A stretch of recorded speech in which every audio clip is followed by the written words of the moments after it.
Di ba may asawa ka na, Jethro? Sino itong babaeng gusto mong tulungan ko? Aamin na ako sa iyo. Mang Kanor, may kabit ako. At pakiramdam ko kinukulam ito. Yan na nga ba ang sinasabi ko? Dapat stick to one ka lang. Bakit gumawa ka pa ng kasalanan? Sorry, Mang Kanor. Hindi ko lang napigilan ng damdamin ko si Mari kasi Makulit. Aamin na rin ako sa iyo.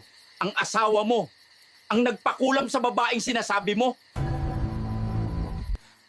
anong paraan ang dapat gawin para gumaling si Mari ko? May paraan, pero may kapalit ito.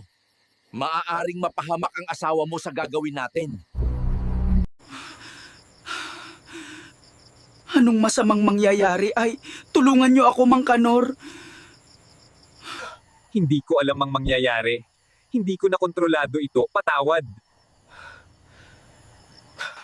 Sige, gawin mo na, bahala na. Sige, gagawin ko na.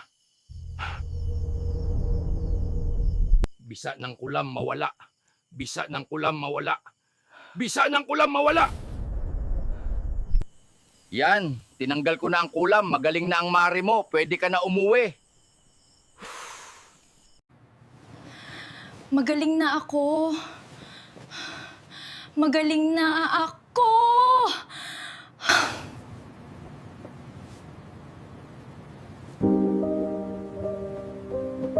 Hello, Jethro.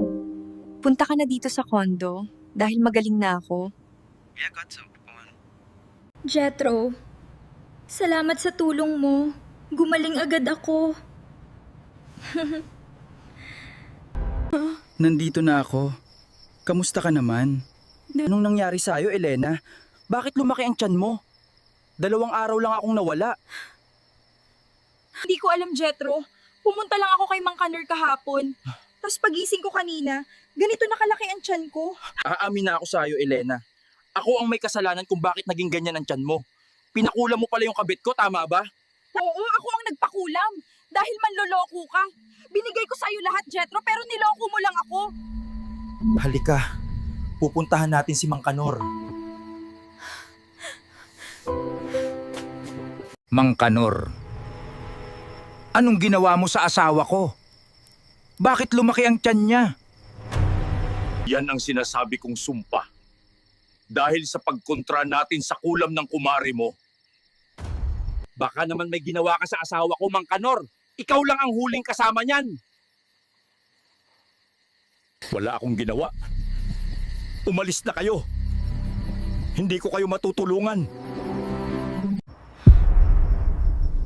Jethro, may aaminin ako sa ayo. Jethro, yung gabing pumunta ako kay Mang Kanor, nakatulog ako. Yan na nga ba ang sinasabi ko? Sirang ulo talaga yan si Mang Kanor. Hayaan mo yan, Elena. Maghihiganti ako. Mga pare, tulungan niyo ako. Huhulihin natin si Mang Kanor. Malaki ang kasalanan niya. Hulihin si Mang Kanor. Hulihin si Mang Kanor! Tapusin! Tapusin! Itutuloy sa susunod na kabanata.